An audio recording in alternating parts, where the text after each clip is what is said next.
We're back again for another Agree or Disagree, where you guys send us your opinions about the world of Formula One. Now, we are loving this series, guys. I think this is the third video that we are doing in our brand new weekly series every Monday at 6 p.m. UK time.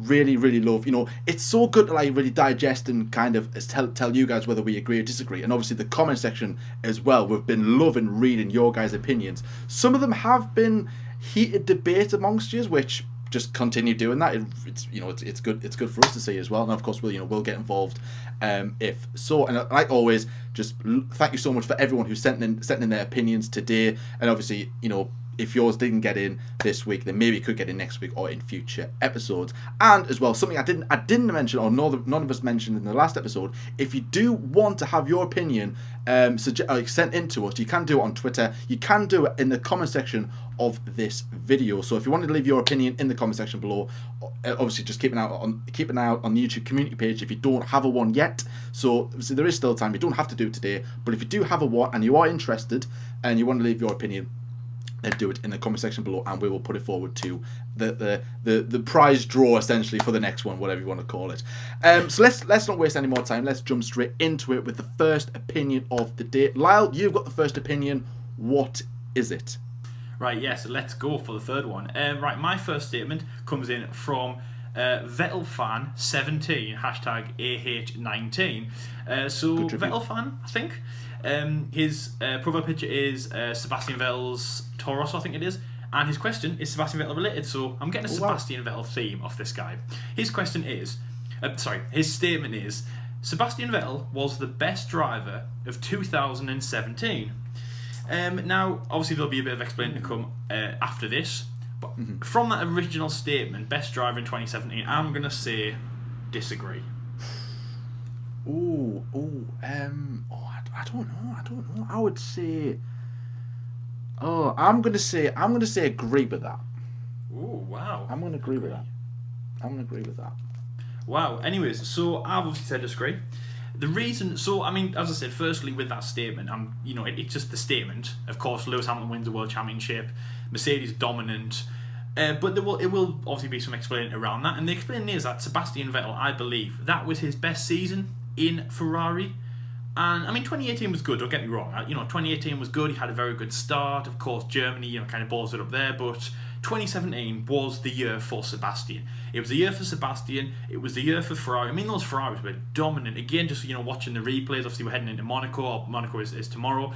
So they've been playing loads of the replays on Sky Sports, for example. And they showed 2017's. Those two Scarlet Red Ferraris in Monaco, absolutely unstoppable. Again, me and Jordan saw them in Monza. Of course, that's kind of after maybe a big problem that came for Sebastian.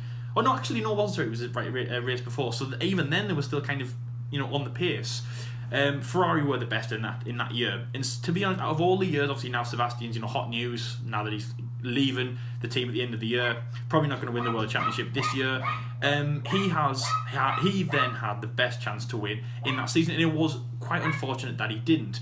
I couldn't really put anything to blame. Again, in 2016, for example, he had loads of problems running into drivers and things like that. That Ferrari car just wasn't very reliable. Again, 2018 he crashed in Germany. In 2017 there wasn't really anything I could really pinpoint and say Sebastian didn't do very well on. Of course, there was that major crash in Singapore, the first really race in Singapore. Of course, he crashed a few seconds off the line with Max and Kimi. Of course, Sebastian, then just had it all went wrong after that. It was very much like in Germany 2018, obviously crashing in Singapore, but I would say his 2017 was quite good.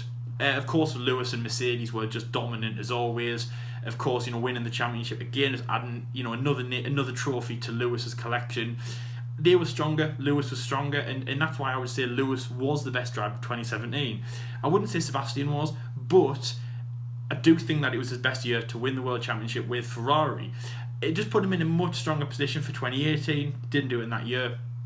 Obviously, there's no chance in 2019. Here we are in 2020, his final season. It will go down as probably the only year that Sebastian could have won the world title. And of course, he was a very good driver, second best driver. I think he did finish second in the World Championship in that year, so yeah, second best. But he didn't win the world title. Obviously, that went to Lewis Hamilton, the man who finished in first place, so I'd say he was the best driver. But obviously, Sebastian, as I say, close second in his best season. at the Scuderia. So Jordan, that's obviously why I'm saying disagree for that. But you said agree. Sebastian Vettel, the man obviously who's leaving the team at the end of this season. Hot news in the last week or so. Why was he the best driver of 2017? Well, for me, Ferrari had just come off a very, very poor 2016, a winless 2016, and Vettel had been there for 2 years, and you could see that these regulations, the old spec cars, weren't playing to Ferrari's favour essentially. They come off they hadn't had a really good start to the V6 era. 2017 in pre-season testing, Ferrari looked really strong. Their car was really, really good. Sebastian Vettel, of course, won the first Grand Prix. It was like a little Seb v Lewis throughout the start of the season. It was proper good to see. And I don't know, you look at Sebastian Vettel's performances in 2017 and you just think, he did really good. Some of his overtakes were absolutely incredible. One of my favourite overtakes from Sebastian Vettel was his one down at turn 1 in Spain on Valtteri Bottas. I did think I thought for ages it was Lewis Hamilton for some reason, but it wasn't. It was Valtteri Bottas. Just how he goes left, right, it was right, left, and right. Just that little movement in such a short space of meters in time, and he's going to excessive 180, 190 mile an hour down a long straight with DRS. He overtakes him. It's like he had confidence in this car. He trusted this car. Now, unfortunately, he didn't get the grand prize at the end. Why? Because that was all Ferrari's fault, in my opinion. Ferrari completely screwed him over strategy-wise. It just went from bad to worse after Singapore, really, didn't it? A rainy Singapore. Vettel was in with a chance. It was a track that did not favour the Mercedes. Red Bull and Ferrari, they loved Singapore. It was by far it worked for chassis. And like I said, it wasn't Vettel's fault. Vettel could have won that Grand Prix if that hadn't happened. That wasn't Vettel's fault at the start. It was very unfortunate. Japan, the car let him down reliability wise, and it just got worse and worse and worse from then on in. He did win in Brazil, which was really, really good, but it's Lewis Hamilton won in the end. But is that down to Lewis Hamilton himself? Kind of, but it's more down to the team. Ferrari let Sebastian Vettel down badly in 2017, and as did the car. So even though Lewis won the title, you could say, oh well, Lewis Hamilton's the best driver. Not necessarily, because if you could Lewis Hamilton the best driver in 2017. Further down the grid, someone who could have a really bad car could do exceptionally well. For example, for me, I thought really the best driver in 2012 was Fernando Alonso, because that car was an absolute heap of you-know-what, and he managed to get it all the way to the last race, potentially winning the championship. I thought Red Bull got their car wrong in 2012. It's just that McLaren and Ferrari, reliability-wise and Romain Grosjean-wise, it fell in favour for them, and that's how it was. And in 2017, Lewis Hamilton did really, really well, as did Sebastian Vettel. If those incidents for Sebastian Vettel didn't happen, it could have went all the way to Abu Dhabi, which it would have been incredible. Seb v Lewis, something we've cried out for years, and we haven't got it. Good, very good that we didn't. Who would have won that? I don't know. I really don't know. For me, Hamilton won the championship because Mercedes were the more consistent team, better strategy, better reliability. And yeah, that's just how it was. That is Formula One. Not, and there has been years where the best driver has won, the best driver, best car have won blatantly, like Sebastian Vettel in 2011, Sebastian Vettel 2013, just a couple of examples just to go off. I mean, 2013 was a bit of a rocky start, but obviously you got more consistent and the car was just unbeatable in the second half of the season. And there are other years where you could say, who was the best driver? Like in 2010, Vettel didn't lead the championship to the very last race when he won it. I would say Webber was quite good, but Alonso as well in that first year Ferrari. So not just because you win the championship doesn't necessarily mean you're the best driver. It just of that year. It just literally means everything felt better for you than it did for everybody else. And you could and if it did go all the way to the wire in 2017 and various other years, 2018 being another example, which is more Vettel's doing, I couldn't call it. They're both brilliant drivers and both worthy world champions and both have a really good legacy in Formula One. But for me, I thought Vettel was by far brilliant, really, really good driver, and the car looked really strong, stronger than the Mercedes. It just so happens that other things happened for Sebastian Vettel that he wasn't able to push on and, and win the title essentially. And of course, when Vettel was down, Hamilton was there to take the points. And if Hamilton was down, would Vettel be there to take the points? Yeah, probably, because his car was. Those two cars were on par. Red Bulls were just there or thereabouts, but they had a Renault power unit. So, do I need to say any more? So that's what I'll say on that matter. Let's go on to the next opinion, which comes in from Instagram, by the way. Shout out to Instagram. From F1RST _ off _ line. Love it. So actually, it must be first off the line. I've understood what it meant. Yes. My brain's really slow. Apologies for that. He comes in with an absolute belter of an opinion. And I'd love to know what you guys think about this, because when we seen this, Lyle, we were like, this is going in. And it's actually the title of this video, just for that matter. Because it's that... What? Button didn't deserve his F1 title. Wow. Now, Jenson Button, of course, a Formula 1, well-experienced Formula 1 driver, a legend in Formula 1, won his one and only championship in that historic season of 2009. The Ross Brawn, one season only team, 100% win record essentially, which is great to see. Jenson Button came up triumphantly. Brilliant drive, or brilliant season for Brawn essentially. But he didn't deserve the title. I'm still undecided as to what to say about this one, because I was more of a fan in 2010. So I never watched anything of... Well, I watched bits of 2009, but I wasn't probably into it. So I'm going to say... disagree. I hate these kind of questions because they're really badly worded. Like, if I say no to disagree, does that mean agree? Yes, it does, but it's like... Yeah, so he didn't deserve... Yeah, that is disagree for me completely. So yes, he should have been world champion in 2009, which of course he was, and well deserved. So yes, I disagree with your statement. But I mean, as John said there, absolutely whopper of a statement. Loved that. Now, I don't know what he means by this. He could mean something completely different. And if you are watching, then let us know in the comment section below as to why you think he didn't deserve it. But from what I know in Jenson Button's career, he started off in the year 2000 at Williams. He then went to Benetton / Renault, that transition period, BAR, then Honda, and his best year to date was of course 2004, finishing third in the standings. Brilliant year, only behind the two Ferraris. The 2004 Ferrari was absolutely incredible, and he could, if the Ferraris were not as dominant, could have Button had a sniff in 2004? Possibly, I don't know, but they were that good. But at the Button. Really, really, good season from him, and of course, a very reliable and quick car at the end of the day. But it was all downhill from there. It didn't do well. He was always at the back. He always had trouble with reliability, and that's something that always plagued Button.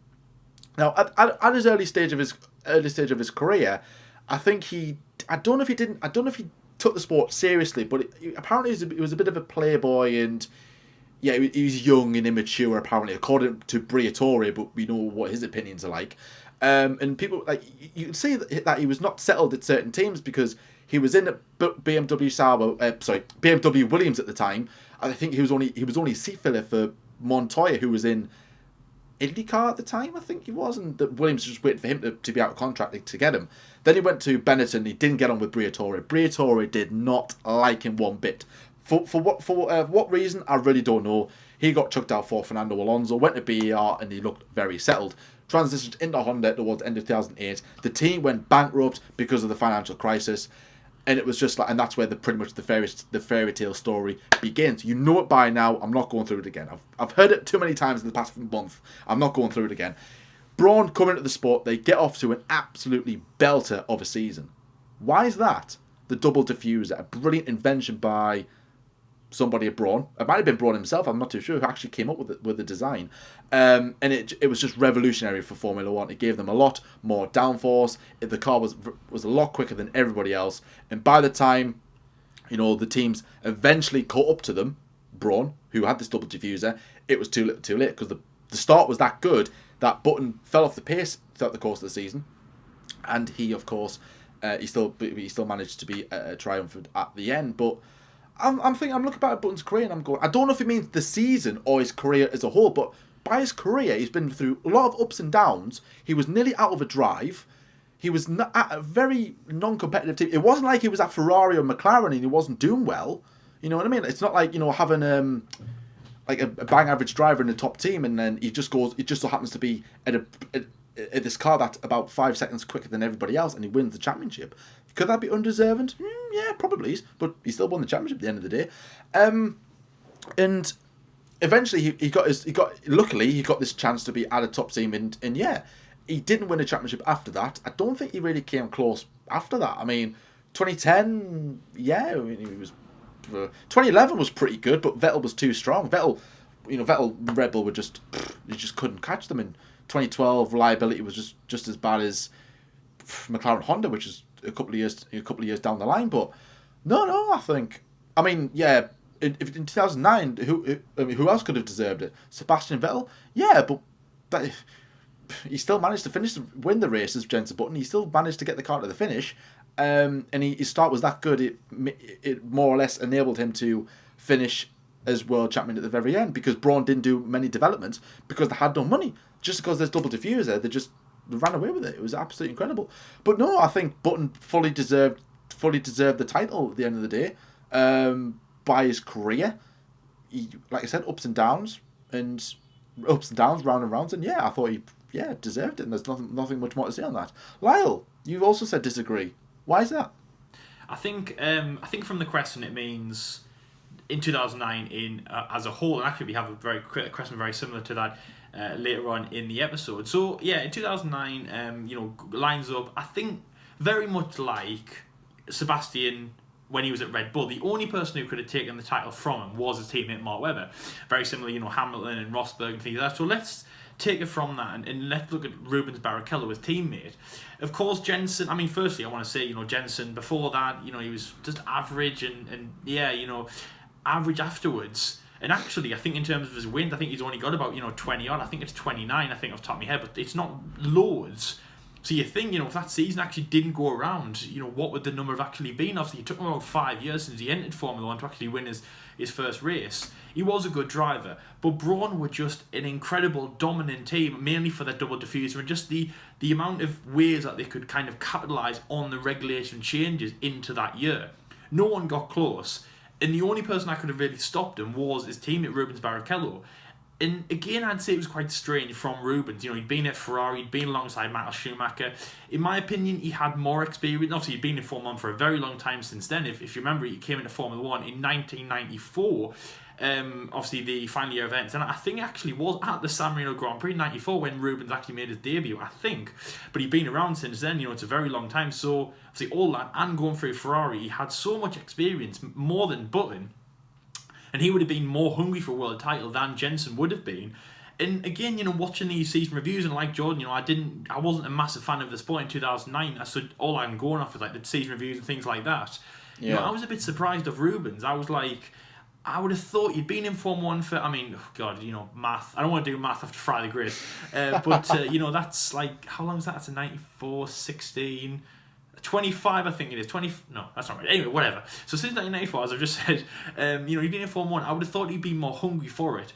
And yeah, Jenson did do some good races. They weren't amazing. Sometimes they were getting challenges. Sebastian Vettel and Red Bull Racing were really pushing the gun. And again, like Sebastian, his first year with Red Bull Racing, obviously they won in China, 1-2 in China, and they were quite good in that season. They couldn't bring the fight to Braun. I don't think they were strong enough, but it was still a good effort from them.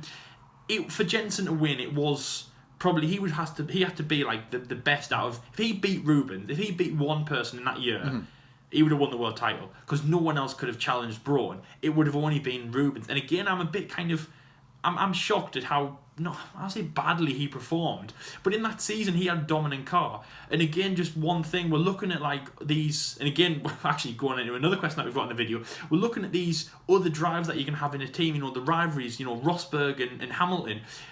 should we really have a driver who plays second fiddle to one and goes, right, I tell you what, I know I'm the deserving, you're the number one driver, and you're the one going for the title, I'm going to give you everything you want. No, they're going to be level, and they're going to be like Rosberg was, because Rosberg sat behind Hamilton, and he went, no, you're not taking the title, I'm number one, I'm the one taking the title, and he had that mentality for a good 2 years, even 3 years I guess you could say, but a good 2 years behind Hamilton in the V6 dominant era, until he finally went, no, I'm winning, and obviously that's what he did in 2016. Again, Rubens should have had that mentality, but he didn't. I would say, unfortunately, and I'm a fan of Mark Webber, so this is kind of a dig, but again, I think he kind of did a little bit of what a Mark Webber would do. Mark Webber kind of 2011, 2012, 2013-esque, which is go, fair enough, I know I'm number 2 driver. I'm in the dominant car, and yes, second place in the race is good for me. Second place in the World Championship is good for me.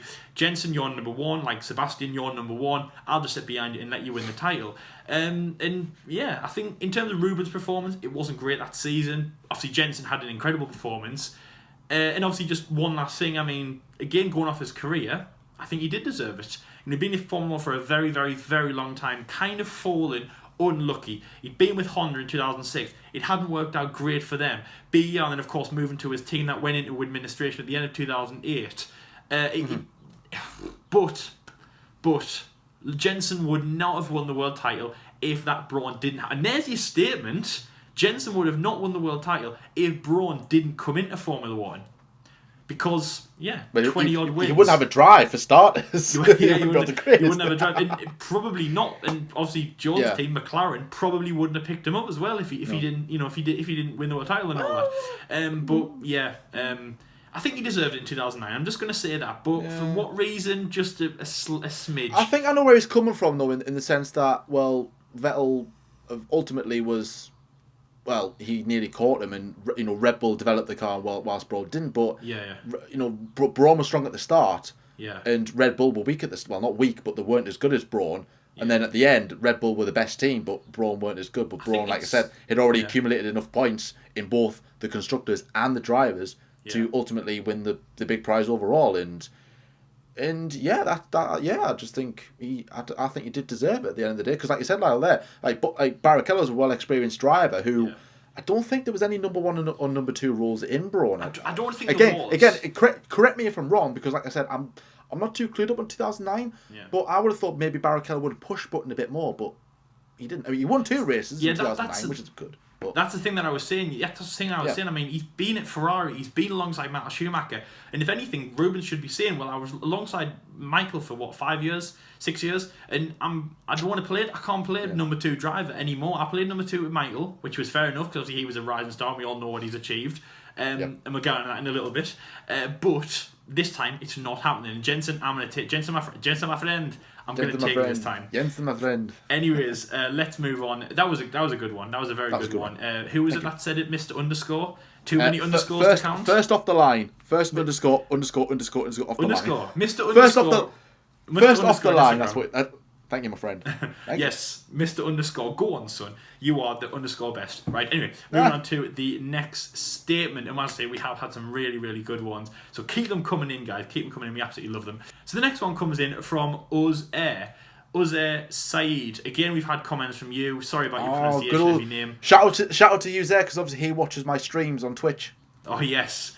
Good lad, I like him. McLaren Mercedes is called on Twitch. Yes, good. Yes, he's got a McLaren as thumbnail. Yes, again, obviously, sorry for your pronunciation, but you have had some good comments coming in. So, and again, it's a bit of a long one. It says, Kimi Räikkönen is the most overrated driver in the history of the sport. The history of the sport, that's the main thing, remember. So, overrated driver in the history of the sport. His career since 2008 shows that he is not on the same level as Alonso, Hamilton, or Vettel. People these days hype him up because of his personality. Now, again, I was thinking this, and if you know me, I am a very much a Kimi on the fence kind of person. Mm-hmm. I liked him in Alfa Romeo, and obviously I think what he did at Ferrari was good. But at Ferrari the second time, yes, you're right, his personality could get a little bit ridiculous, and I know that we joke on with the bois and stuff like that, and the ice cream, but it's very much like Valerie James and just get out. To that, overrated sport, overrated. It's a multi-stage kind of question, isn't it, John? Yeah, it is. So I'm gonna say to that, Again, very much like the first one, it's going to come with a bit of an explanation after it. But I'm going to say, firstly, I'm just going to say disagree. But obviously, as I say, there's going to be a lot of explaining to come with that one. Well, I'm going to say agree with, like, I don't think he's overrated because I don't think people, like, I don't know, I've never heard, like, I've never heard anyone say Kimi is overrated or he's underrated. You know what I mean? But Yeah. I agree where he's coming from with it, though, so that's what I'm going to agree with. So the reason I say disagree to that is, I mean, firstly, it is a good question. It's a long question. It's, different stages question. Kimi, now again, as I've just said there, in a little bit of a snippet, if you do know me, I've got very different views on Kimi Räikkönen. Obviously, the first time he came into F1, again, we weren't really in Formula 1 at that point, but he won the championship with Ferrari, and he was good. Had a very good 2007 season, even though it could have been halted by a very, very young Lewis Hamilton. And I still hold on to the fact that if Lewis Hamilton, I mean, he's obviously one of the greats, but if he won the 2007 World Championship, his first season in Formula 1, he would be like...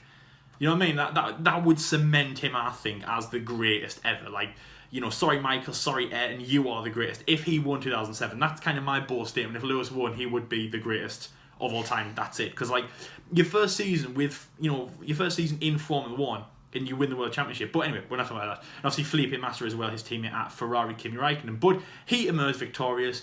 A good car, good strategy. Again, very much like about like Jenson Button. It's like Kimi rocks, a rocky road up to that point. And yes, he deserved to be at Ferrari. Obviously, I think it was Michael's predecessor, or what is that? The guy. I think that's right, predecessor. That's the guy afterwards, isn't it? Yeah. So he did well to get in that point. But again, it was a bit of a rocky start like Jenson did. And if he wasn't in that position, would he have won the world title? A little bit more than Jenson would have in terms of like the chance, because it was a few years that he had that chance. But obviously, considering Michael dominated, then Fernando in the Renault, this was kind of his only chance. McLaren weren't on the pace. Even though he obviously Lewis did a great job to get it up to the challenging for the title. Anyway, going back to Kimi, of course. So 2007 won the title, really good from that. Retired, came out of the sport for a few years, returned with Lotus Renault. There he was okay. I'd say he was a little bit of a C. I think he was still quite young. I mean, Kimi's one of those guys where you think he's like very old and he's really not. And obviously, I think he's only 40 now.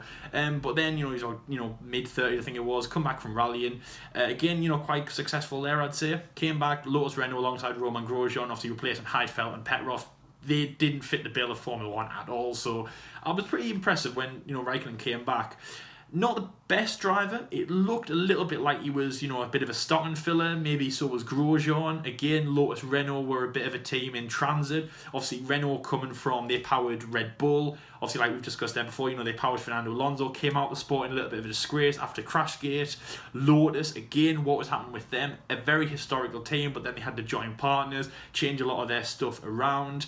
So it seemed like Kimi was only there for a stocking filler. But then Lotus Renault did great, won in Abu Dhabi, which he thoroughly deserved, even though I had a bet on Lewis Hamilton. One of my first ever bets I've ever done, I had a bet on Lewis Hamilton, and I was only 14 or 15 at the time, so I shouldn't have been betting, but I had a bet on Lewis to win the race, and he was leading. I think he had an engine problem, if you remember. Oh, yeah, one of his final races, well, actually the final race. No, the penultimate race, of his McLaren career had an engine problem. It could all be rectified in Brazil. Couldn't at Lewis. He'll be fine in Brazil. Oh, no, wait. So, yeah, anyway, so obviously Kimi wins the race. Good from him, though. Pretty good. Obviously, good podium as well. If you remember, he swears on the podium in front of DC. Everyone laughs. Then Sebastian swears as well. Nobody laughs. And actually, again, just, quickly, there's a little bit of the hype that he's talking about. Kimi, I think he says the S word, and it's like, this race wasn't hard. People were giving me... And everyone laughs, classical Kimi, 4 years ago you did the ice cream, can you do it again? And then Sebastian Vettel swears, and it's like, come on, Sebastian, what are you doing? It's not funny. And again, that's a little bit of the hype that we're talking about here with Kimi.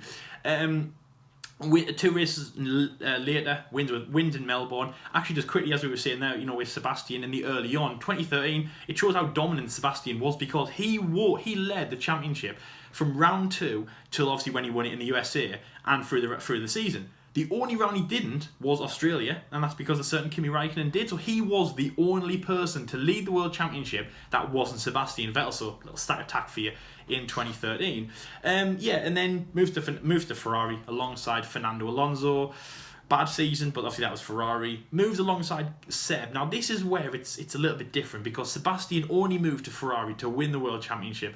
No funny business, nothing really. You know, he just wanted to win, and the Gratti Regatti were going to be back. Obviously in Malaysia they were, and that's why Sebastian was there. A few years went by, 2015, 2016, it was like, yeah, not great car, but and obviously Kimi just there, reliable. He got points for the team. 2016, bad car for him, even though he did the best that he could. I think he was almost closest to beat Sebastian in that season. And then it got to 2017 when, as we've just been talking about, Sebastian Vettel dominant season, going for the World Championship. Kimi Raikkonen led in Monaco, if you remember, obviously had to switch places, and I think he did that a few more times in his career. I can't remember which races, but there were times when Kimi was showing a little bit of promise, but of course he was playing second. I think he was kind of a little bit happier to play second fiddle to Sebastian in this point. But as I say, 2017, 2018, early stages, it got to a point where we're thinking, right, Kimi, come on, you've been at the team for so long. Why are you not winning races? And from Melbourne 2013, it got to over 100. I think it was Germany that it became over 100 races. And you're thinking there, and I was saying this to Jordan as well, you know, in IRL, in real life. I was saying to him, I was like, oh, come on, this is ridiculous. Like, he's been at the team over 100 races. Or he's been in Formula 1 for over 100 races, and Ferrari for about, 85 to 90 races since he joined in 2014. Why has he not won? And I think every single race, and even I think it was Mexico before USA, you're scratching your head going, what is going on? Of course, yes, Austin, he finally lifts the trophy, very well done for him. Moves to Alfa Romeo. Now, this is where I'm like, this has got a little bit, I'm happy that Kimi's doing that. Mainly because there's less pressure on him. So I'm like, I want to see how Kimi gets on without less pressure on him. But also the fact of that, yeah, he was at Ferrari. And the thing is, Jordan, Ferrari is a team that you've got to perform yesterday. It's like Red Bull, of course, but it's very prestigious. And they're not going to have someone hanging about a little bit like why Sebastian left the team. Remember, they pushed him as well as him jumping because they were like, you're not doing very well. We need space for people like Charles Leclerc to come in. And Kimi was almost immune at that team. He was at the team for so long and he hadn't won a race. Yes, he was consistent. Yes, he got third places, fourth places, fifth places. He was making regular trips to the podium, drinking rose water with the sunglasses on, walking around. And he was doing well for the team. But it was like he was a little bit immune. And that's when you were scratching your head. Alfa Romeo, he's done well, less pressure. And of course, he's much better than Antonio Giovinazzi. Of course, more experience and just he is a better driver, even though he is 39. Obviously now he's 40 years old. It's good, he's a good driver, but yes, his time in the sport is gone. And yes, I am going to agree that his hype is holding him a little bit higher up. But obviously, in terms to answer his question, I do not think he's overrated, not at all. I think he would be overrated if, yes, people were saying Kimi for the next 5 years, and if Kimi stayed at Ferrari in 2019, then yes, of course I would say he was overrated. But he went to the team when they needed him, when he wanted to go, or he needed to leave Ferrari, mainly to leave for Charles Leclerc, which again, quite responsible for him to do. Also as well, Alonso, Hamilton and Vettel, yes, of course he's not on the level of them. Back in the day, he might not have been, but he was still a good driver. And then yes, no hype at all. So Jordan, that was quite a long one for me. I mean, I have my views on Kimi Raikkonen. Yeah. But yes, you said agree. Mm-hmm. So obviously you think he's overrated. And the hype. I know what you're going to say for the hype, so I'm quite interested in this one. But yeah, why? What are your views on Kimi in the comeback? I mean, he is an incredibly fascinating guy. Like it's incredible to talk about. Yeah. But I think he really is incredible. So yeah, why do you agree with his statement that Kimi is overrated? I don't think he's overrated as a driver. I just think he's overrated for his banter, if you know what I mean. I think that's where I'm kind of going with this. For me, Kimi Raikkonen is a brilliant driver. He really, really is. He's well experienced. He is quick at the end of the day. Now look back at his career.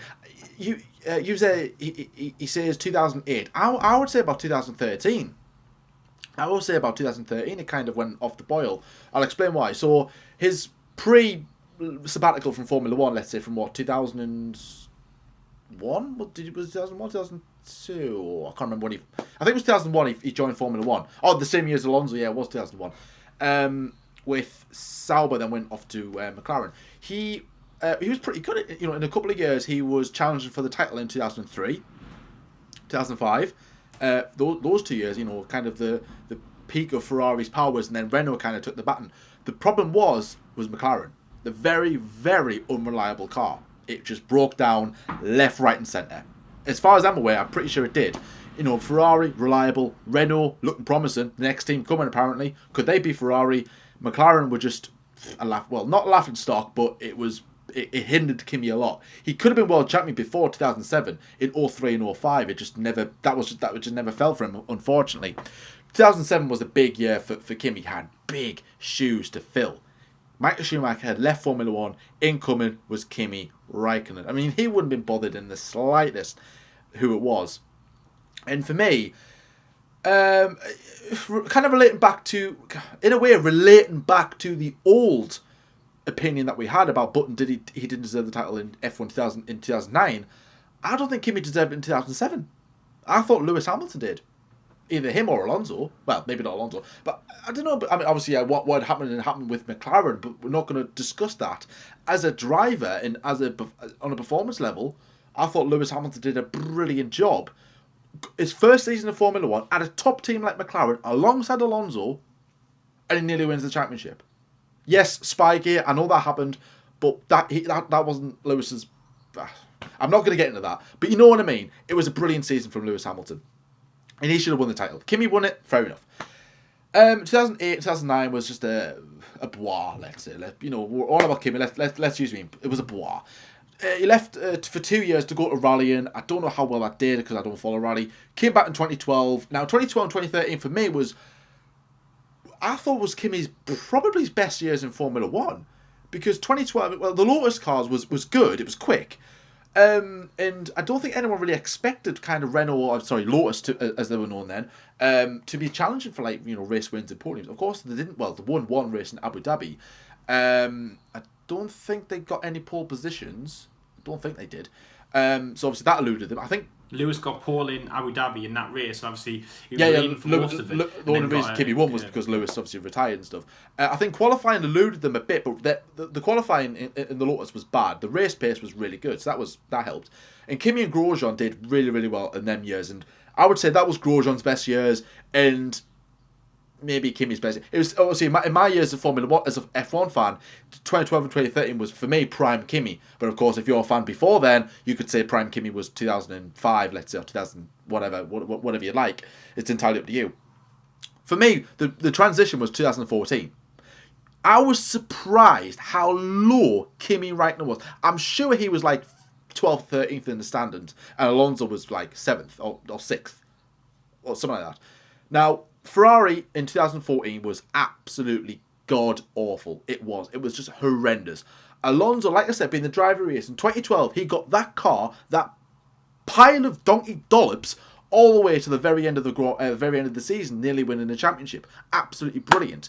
Kimi, on the other hand, in 2014, when Alonso got a couple of podiums and whatever, Kimi was absolutely nowhere. It was unreliable. I understand that. But there could have been moments where Kimi could have gotten the podium. Did he get on the podium in 2014? I don't know. And I think he was a support driver. But I think he got a lot of podiums. You know what I mean? Sorry, I'm just kicking the camera. You look at the difference between Alonso and Kimi. That should not have happened. That should have not been as big of a gap as it was. Did Alonso do better, or did Kimi do worse? I don't know. But to be fair, either way, it looked better in Alonso's favour because Alonso's well ahead of Kimi. Alonso did much better than obviously Kimi. He outperformed the car. It was god awful, and Kimi was nowhere. 2015, 2016, nowhere. 2017, yeah, Lyle, great point. How did Kimi not win in 2017, 2018? Why?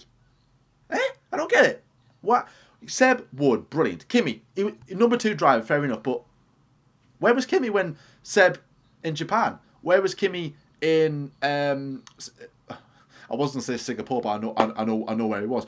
But you know what I mean? When Seb was down and had no pace or whatever, where was Kimi? They got a great result in where was it? Hungary 1-2, good result. But yeah, Kimi's performances was just like here and there. And Austria 2018, honest to God, right? I did not get the hype around why Kimi won in Austria. It took forever for him to win from his last win in 2013. I get that. But he won a Grand Prix for the first time in ages. What brilliant. I'm not bothered about it. And what you said before, Lyle, about, I've always said that, I keep referencing this, right? Kimi Räikkönen turned up to the FIA Gala 2018, was it 2017? 2018, one of the years, and he was absolutely mortal drunk. Everybody laughed. Funny Kimi, da da da. I've always said, if Hamilton, Vettel, Verstappen, anybody else turned up mortal drunk to the gala, get rid of him, kick him out of Formula One, get rid of his contract, and yeah, World War Three. But it's Kimi because he laughs. I think Kimi's personality comes across as like, obviously he doesn't care. We know that, and it's funny, that to see like a guy like him who's we're used to seeing him like just like this and talking to like this, and when you see him like jumping like like being like a lunatic, I get it. It's funny because we're not used to seeing that. It's like having that shy kid at school when he's mortal drunk. It's so amusing because you're like, I've never seen him like this before. It's weird, but like it was funny. It is funny, but at the same time I'm going like, yeah, but I'm bored of it now, like bois and stuff like I hear it all the time, and gloves and steering wheel I still find funny to this day. Okay, that's not funny. That's not funny. I don't like that's that. the I don't exception. Like that. That's so funny. I still find it funny, just the way he's like, hey. I don't know. I like I said, I just like it. Yeah. But like, yeah, for me, Kimi, he's a good driver. He's an experienced driver, but his days of being a good driver are far eluded him. And like, yeah, just Kimi, thank you, and good night. And I think he should move on and go off and just chill somewhere. I've seen that. And chill somewhere in the sun or in the ice or whatever he wants to do in years to come. So let's move. That's enough about Kimi Räikkönen. That was a long one. Apologies for that. Yes. Let's move on to the next opinion, which comes in from F1 Fanatics Mark. Not Mike. Mark. Hi, Mark. Welcome to the channel. Mike's always here. He's either on the channel or he's making opinions. Nope. Mike's gone now. Mark is taking over. Mike did leave a comment, but I was like, I wasn't being horrible. But no, to be honest, Mark's was amazing, and Mike's was like, Mike's was good, and obviously we've only chosen 6, but I was like, Mike, no, we'll give you counterpart. We'll give you Australian counterpart some time up. And F1 Fanatic Stephen, you've got some. Yes, if you leave one next year, next time you've got top billing.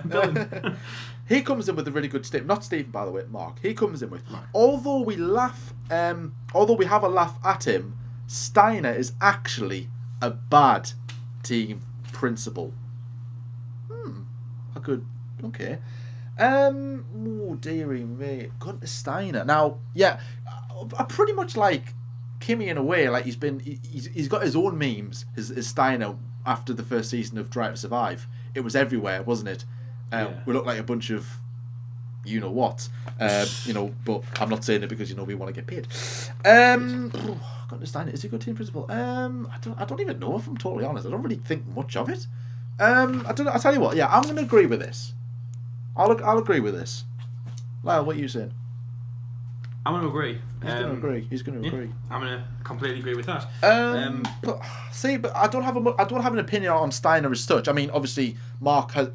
There is Mark, and there's various others that do have an opinion on Steiner. I mean, Drive to Survive Season 2 kind of exploited how little control he has over the drivers. Like, it was an absolute abysmal season. He just.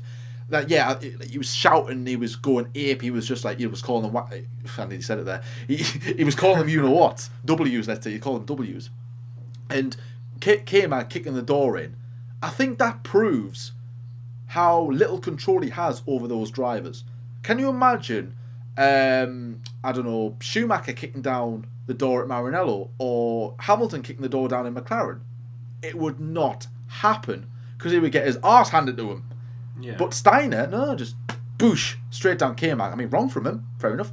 But, I mean, that was like I don't know if that's happened before, because of Drive to Survive, we were able to see it. But, I think it proves how little control it was. And, it's just shouty and blah, blah, blah. And I think Haas, you can kind of see that they're going nowhere with the lineup that they've got, and maybe Steiner is the lead, because let's face it, he's kind of responsible for the whole Formula One operation. Gene Haas is the owner, but he's probably not really clued up in Formula One. Like he's more contracts, sponsors, and money, essentially the financial side of things. Steiner he's the manager of the entire team. He's the one what drivers to get, what mechanics to get, what things we need for Formula One. He's the guy. He's the brain box of this. Reporting back to Gene, or his, because I know some of you guys like me to say his. Gene his and the his F1 team. Here's F1. And Steiner as well, got to Steiner. I'm surprised. No. I'm sorry. It wasn't Gunter Steiner. You said something ridiculously just. I can't Wow. remember. Yeah, if you need reference to what that is, guys, go back and watch the Please JT, don't. Formula J. I can see Charlotte Taylor's comments. I can see Phil Potts' comments. Don't listen to them, guys. I can see them already. JT for president. Oh God. Anyways, let's But move on. that being But said, though, guys, what about Forever Formula? I do have feelings as well. Oh my God. Anyways, What about JT? It's Forever Formula. Don't forget 4F, man. JT wins, but 4F is, he's still there. yeah. Anyway, so yeah, I just think that like Hassan, like I said, Hassan going anywhere. They're not really an exciting team. Steiner is a bit, I don't know. Like I just don't have an opinion on him. I'm just like good Steiner, good. Moving on. So yeah, that's all I'm going to say on that matter as well. But yeah, I would agree because I think like that. Maybe like he's not that good at all because he doesn't excite anyone.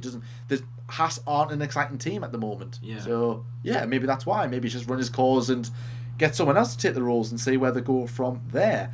And obviously, after that relationship, the environment within Haas won't be that good. So yeah, maybe getting someone else in to run the team, could be a bit of a boost in the office and maybe bringing some sort of happier faces to the team originally from Canapolis, which Formula GT reference there. Shout out to Formula GT. Lyle, you also said,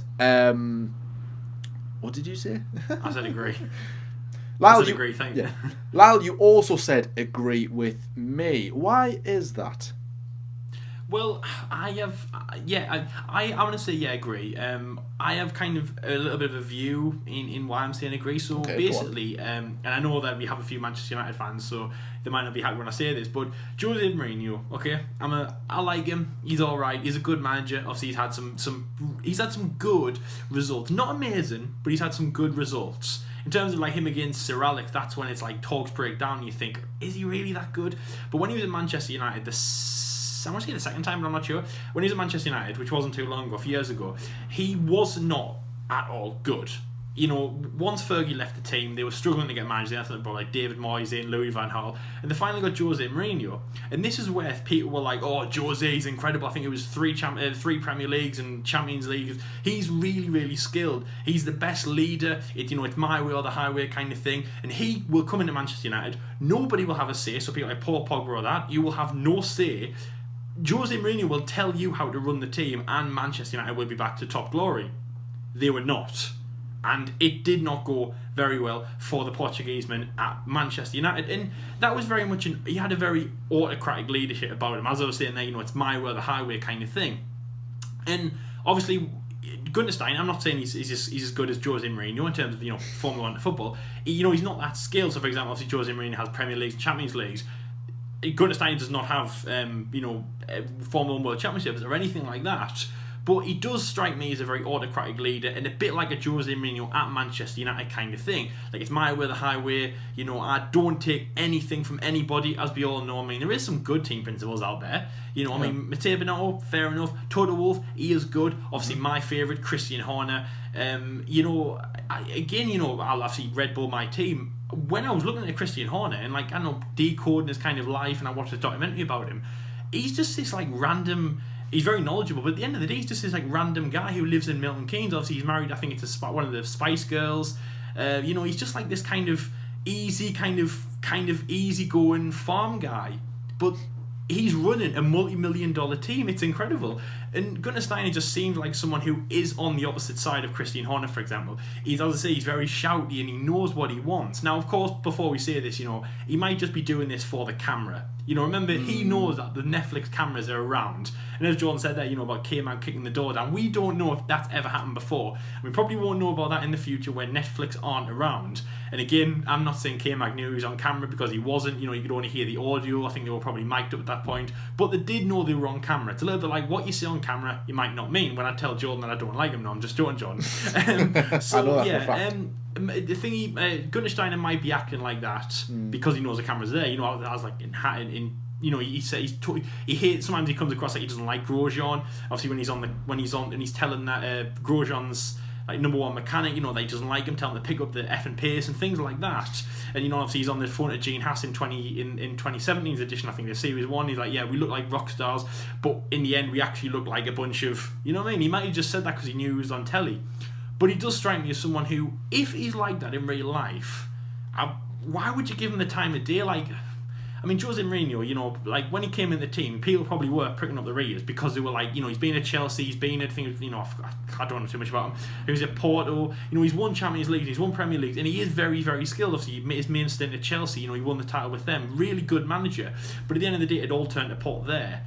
And Gunter Steiner, he's not going to do that for the team. So I wouldn't listen to him. And I'd kind of think, like, what are you doing in the team? Why have you got this big ego about yourself? I just don't think he has, like, no one has any respect for him. Like, he's not like, he's like he's trying to be a leader, but really he's not. You gain exactly, John. You said, you know, you gain respect, and the reason that you gain respect is through this.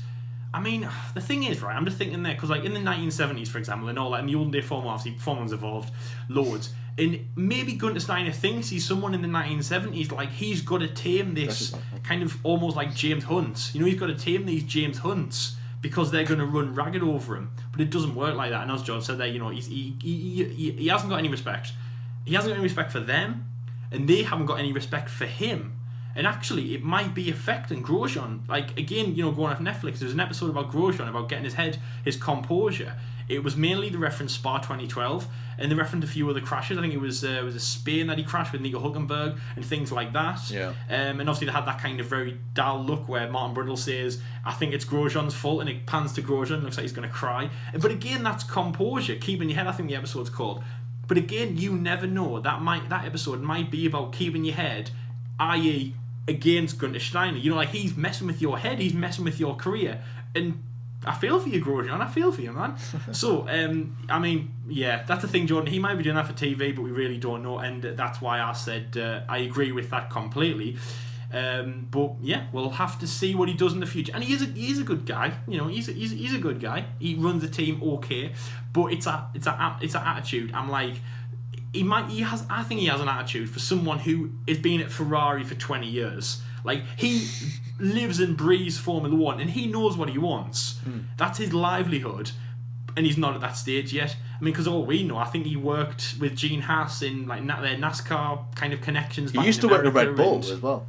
Yeah. So I'm like, I don't think you're the right fit, and I'll say it's a very autocratic leadership for Gunter Steiner. Anyways, so coming in with my third statement, and it comes from Scott Young, who is profile picture Sebastian Vettel, so I'm like, Seb fan maybe, Ferrari fan maybe, and his comment is, Michael Schumacher deserved the 2006 title more than Alonso. So obviously Michael Schumacher just come off 7th World Championship. Fernando Alonso wins in 2005. Should have Michael taken that win, or should Alonso become the double world champion that he was? I'm going to say, it's a hard one. I'm going to say disagree. I'm trying to think, because I know 2000. I'm going to say didn't deserve. He deserved the title. I don't know. I will say, I'm just gonna let's agree with it. I'm not too sure.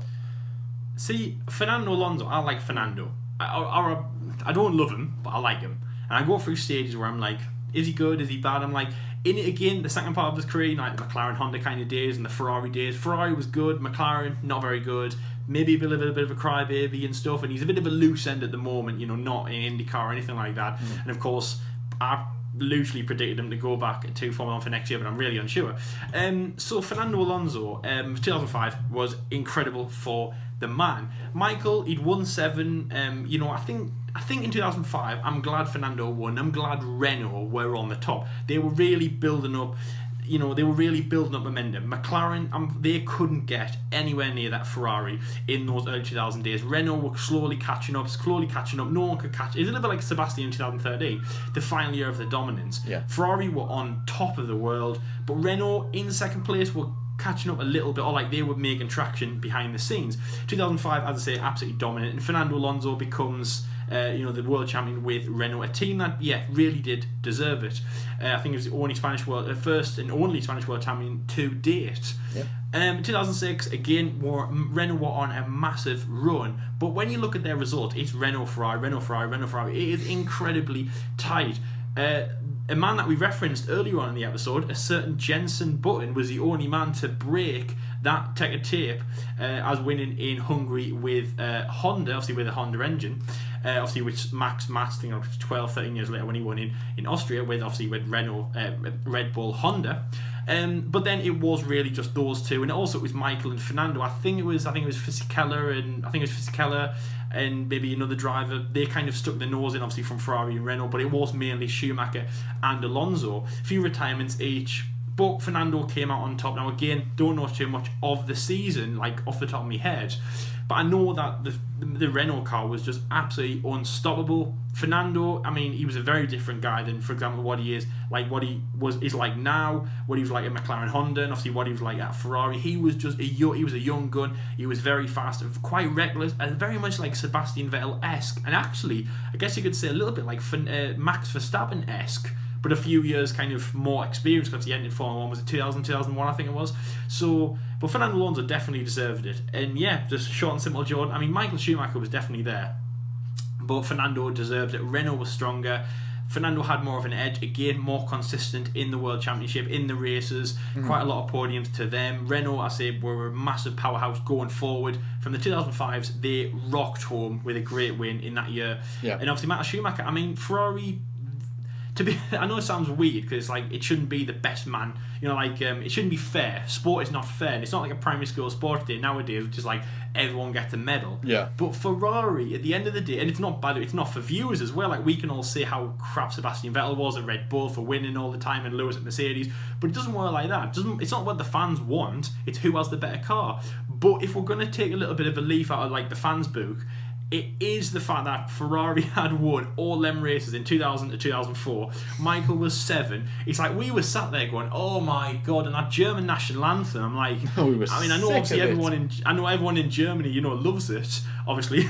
But yeah. I'm like, oh come on, can we stop it for a bit? And when we hear that Spanish and French national anthem, we're like, yeah, finally. But then a few years later, we hear it again with Sebastian Vettel. I'm like, oh 9, get it out, 9. So yes, Fernando Alonso, world champion. Jordan, yes, what is your views on Fernando Alonso obviously going for the second world championship wow. in that year? I mean, 2006, of course, was a season that me and Norlyle were around to really watch from start to finish. But what I do know is that Ferrari were on a bit of a surge in form after a very abysmal 2005. I think they changed the chassis or something like that. They changed something, or they tried something different with the 05 car, and it just didn't work at all. They were on top of the world in 04, record-breaking season, record-breaking car, a legendary car, the F2004, beautiful car. And then 2005, they were just like, wait, what's happened to Ferrari here? What's going on? Fernando Alonso and Renault take that baton away and, of course, stop the dominance. I think they were the first non-Ferrari team and driver to win any constructors or anything since Mika Hakkinen in 1999. So, well, driver-wise anyways, obviously Ferrari took the constructors in 1999.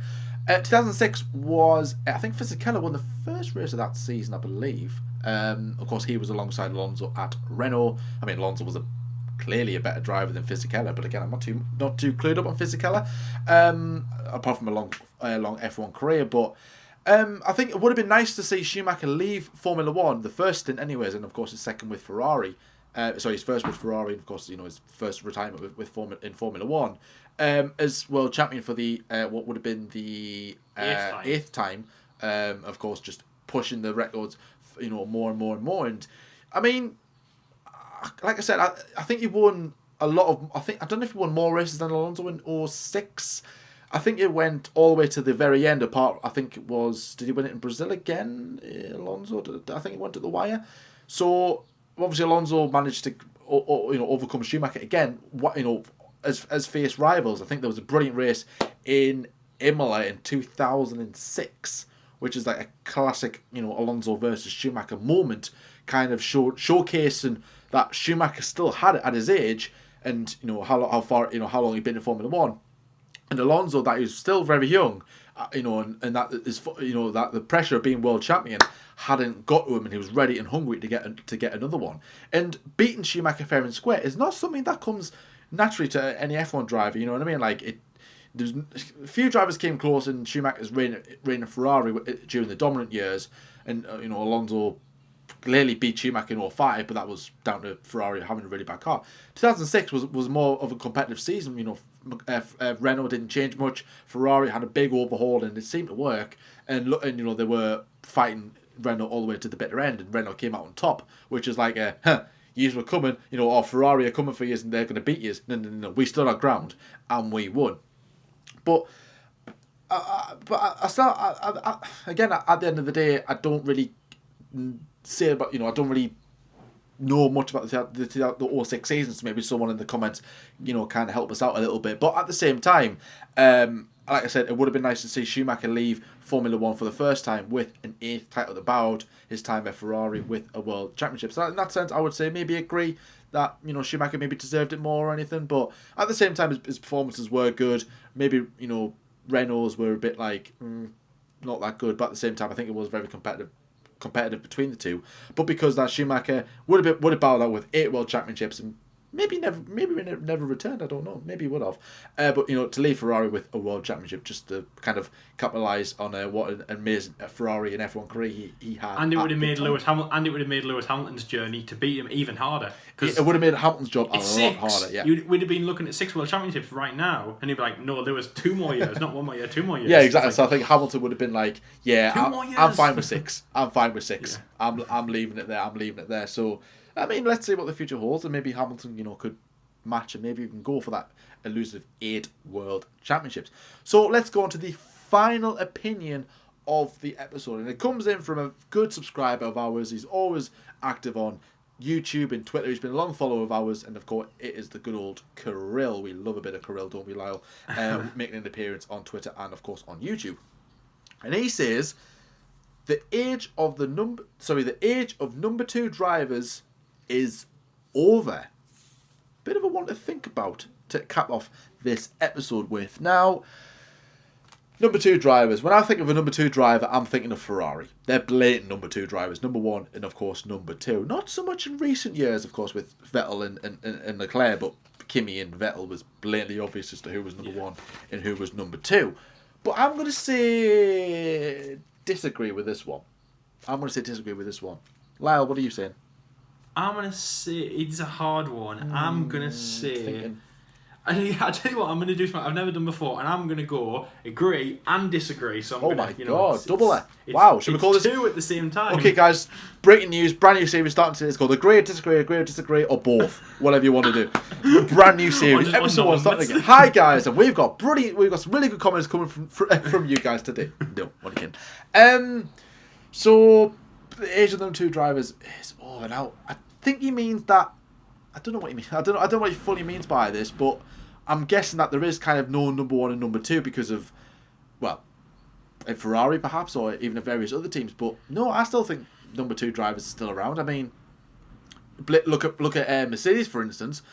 Who's number 1 and who's number 2? It's blatantly obvious. It's Lewis Hamilton. When Mercedes say Bottas out the way, mate, he moves out of the way. And I think the same, obviously it did work at, well, sort of to a degree at Red Bull in the Vettel-Webber years, but Webber was having none of it because, Webber's the type of guy that would stand his ground. And it kind of, I suppose, and in a way, like if you do have 2 number 1 drivers in your team, like Ferrari did with Leclerc and Vettel, and Mercedes did with Hamilton and Rosberg, things can boil over. And if Mercedes hadn't had a dominant car in 14 and 15 and 16, and it was like on average, do you think that those performances could have cost them the title? Possibly, because other teams had number 1 and number 2 drivers, which I think is essential to certain teams who are fighting at the front. Because although I understand we do want to see both drivers go out hammer and tongue, and to be fair, it's great. It is great to say, and I'm all for it. I want both drivers to go for the title, all together from various different teams. But that isn't the case in Formula 1. Like, they've got to think about the constructors' points and, don't damage the car because we've only got so much of this part. And of course, it's more critical than ever with what's going on that nobody damages the car because it's going to be quite expensive to replace those parts. And of course, teams and everyone else is short of a bit of cash. But that's not what we're discussing, of course. But no, I think there are still number 2 drivers around, and there'll forever be number 2 drivers in the future. There will be that get out the way kind of driver who will obey team orders and allow his teammate to go on to win the championship, let's say. And I think at times where you will have two number ones in your team, whether that's either top team, the smaller teams don't really have a number one and number two driver. Essentially, they're just like, I mean, maybe the one who was there first is like a number one, essentially, who maybe gets the upgrades first. But in the sense of like team orders aspects, it's more down to top teams, and I think there is still number one, number two drivers around, and yeah, I think number two drivers will forever be here in Formula One. That's all I'm going to say on that matter. Lyle, you were obviously brand new series. Agree or disagree? Agree or disagree? What's going on here? You said kind of both. Yeah, just tell us why.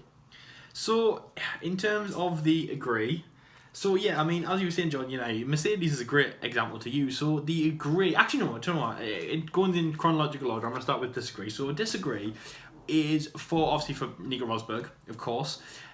Came into the team. Now, again, he was a bit of a strange one because, like John just said there, about maybe the guy who'd been there longer, but he had been at the team longer. He'd been at the team longer. He was German. The team was German. So you would think that Nico was going to be the number one driver. Lewis came in, and it was strange. 2013 was like, I don't really know. And I feel like 2014 was like a free-for-all. Who were the team going to put first? Lewis Hamilton wins the world title. It is a fight with Nico Rosberg, which is good to see. But because Nico Rosberg didn't win the world title like Lewis did, now Lewis is number one and Nico's number two in 2015.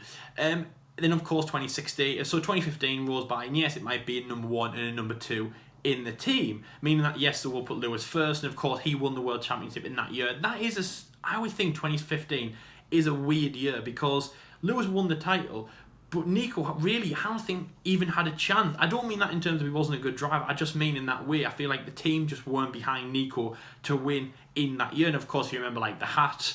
It's not really a hat gate kind of thing. People make it sound. But when he took the hat in Austin, that was nothing. That was like bloody handbags at dawn. But it just showed like Nico was just fed up. And also this is where the Nico fed up of the team came from. So for example, the crash in Spain, if you want to call it like that, I'm not saying Nico caused it for sure, and obviously I'm kind of leaning towards Lewis, but that's not for this episode. If anything, that's when Nico is like, do you know what, right? Mercedes and Lewis alone, you caused all this problem in 2015, because I'm done, I've had it. Then Nico wins the World Championship in 2016. So that shows that, yes, there is a number one and number two liken in the team. For example, the man who's more on the charge will win the World Championship, but that it was quite equal status at that point. So that's the disagree. But then the agree part, yes, comes in the form of 2017 when Nico Rosberg... Valtteri Bottas joins the team. Nico didn't leave and then come back again. Valtteri Bottas joins the team. So he never left. Valtteri Bottas joins the team. And yes, that is a number two status. He comes from Williams. When all this talk about a seat filler came around, Nico... man, what's wrong with me? Valtteri comes in the team... And yes, it is a number two position. Lewis, of course, I think he was, 3-time at that point. Yes, of course, he is number one. Valtteri is number two. Play second fiddle to Lewis Hamilton. Give him all he needs. And yes, we will give you a good car. So the idea is that we give you a Mercedes, of course. But, parts go to Lewis first.